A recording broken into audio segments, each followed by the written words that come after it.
Welcome into the Real Estate Minute Show. We're going to talk about two things today: where people are going now, meaning moving, and also the City of Los Angeles mansion tax came in with its first month results.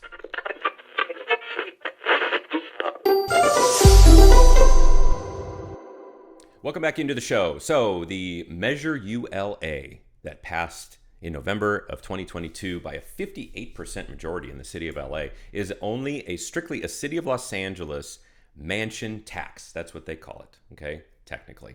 It actually has a fancier name, which got people all excited, called homelessness something and affordability, quote, fixing measure. It has a better title than that. But that's how it went out to the voters. Like, it was going to, the money that was coming from this measure, which I'll get into in a sec, is going to fund solutions to fixing the homelessness problem and the housing affordability in the City of Los Angeles. Specifically, when you sell a property, the seller is customarily obligated to pay this fee called a transfer tax. Right now in the City of LA, it's 0.45% of your purchase price. The County of LA has their own that's lopped onto there as well, but the city has a 0.45% tax. Very huge, one of the highest, of course, in the country. The measure, what it does is for homes that there's two buckets of transfer tax that increase that 0.45. So that 0.45 increases to 4% if the house sells for over 5 and under 10, kind of that 5 to 10 range. You pay 4% now instead of 0.45. If the house is over 10 million, you pay 5.5% versus 0.45, which essentially is more than tenfold, okay? Now, this went into effect on April 1st of 2023. So it's interesting that everybody's been waiting around with bated breath, I should say, for the results of the first month in April of how much money did we bring into the City of LA to help fix homelessness and affordability for housing.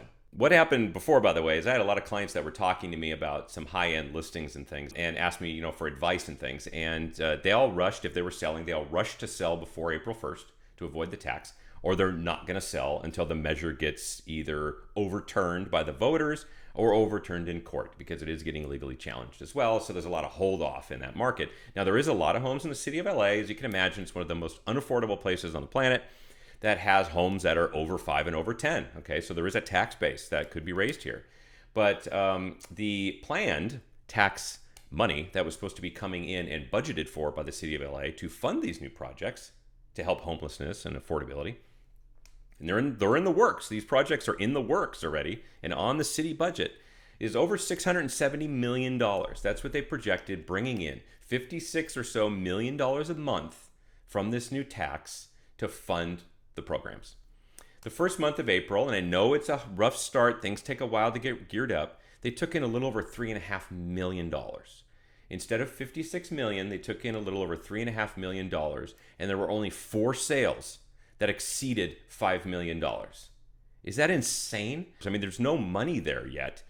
Now, the supporters are saying it's going to take a while. We're in for the long haul, but they are shocked, okay? There's records and things where they've interviewed people, and they're so shocked that this is so low that they have not released May yet, and we're in the middle of June. There's a reason for that. You can go online. I could go online in the MLS and search May and figure it out. I just haven't taken the time to figure out how many home sales sold for over 5 and over 10 and figure out kind of back into the tax. They're not releasing that yet, and there's a reason, but I'm going to stay on top of it and find out. So anyway, that's an issue. Okay, this is a super niche issue, and these kinds of policies that are running rampant in various cities that are trying to take from one class and give to another class. And I'm apolitical. I'm just looking at the economics of it, that are of issue. And I wanted to start with that issue that's very difficult. And these people that are these wealthy people that have these massive homes and estates, they might just never sell them and move out. And that's it, rent them out. And then the City of LA will try to come up with a mansion tax on the rentals, maybe, to try to tax them on that.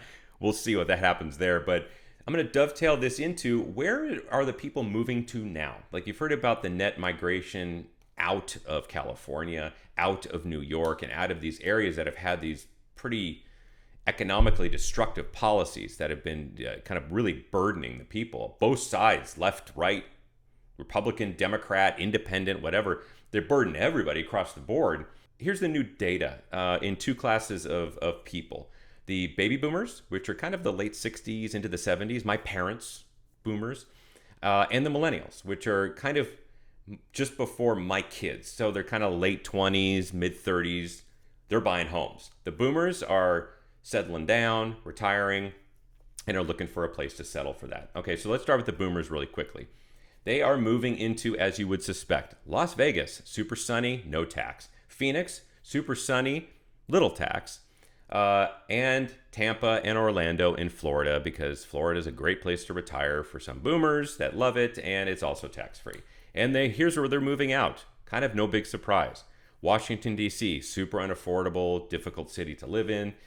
New York City, rough. San Francisco, really rough. And I feel terrible. I love San Francisco, and I'm just so sad about it. Seattle and San Jose.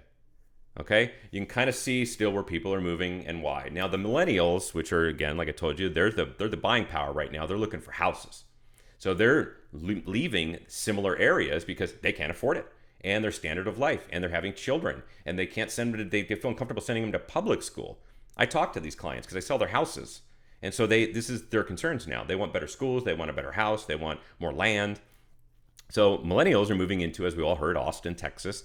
Has just been an influx with it. It's slowing down a lot, by the way, in Austin, but people are still moving in. Millennials are moving into Austin. Cleveland, no idea why Cleveland. I've actually been to Cleveland. It's a fun city. Lots of sports, a lake, and all that kind of stuff. But I have a real close friend that lives in Cleveland still, and he used to call it, him and his family called it the mistake by the lake. No offense, because I don't know what that means, but I like Cleveland. Don't know why millennials are moving there, though. Tampa and Dallas are two additional ones. Tampa, tax-free. Florida, again, this is not a political matter. This is an affordability issue. Dallas, tax-free. It's kind of got a cool nightlife in Dallas. Been there. And Charlotte, North Carolina. My daughter moved to Charlotte, got a job there. That's really a fun downtown. It's got lots of sports and stuff, all walking distance. So I can see why that happens. Well, where are the millennials coming out of? Well, very similar to the boomers. Los Angeles, New York, Seattle, San Jose, and Boston. But very, very similar. So you see people are still migrating out of these cities that are very, very difficult to live and moving into the cities that they believe are much more easy to live and much more economically affordable. So I started with the mansion tax because that's just one real niche issue, but it grows from there, city to county to state, and then people leave.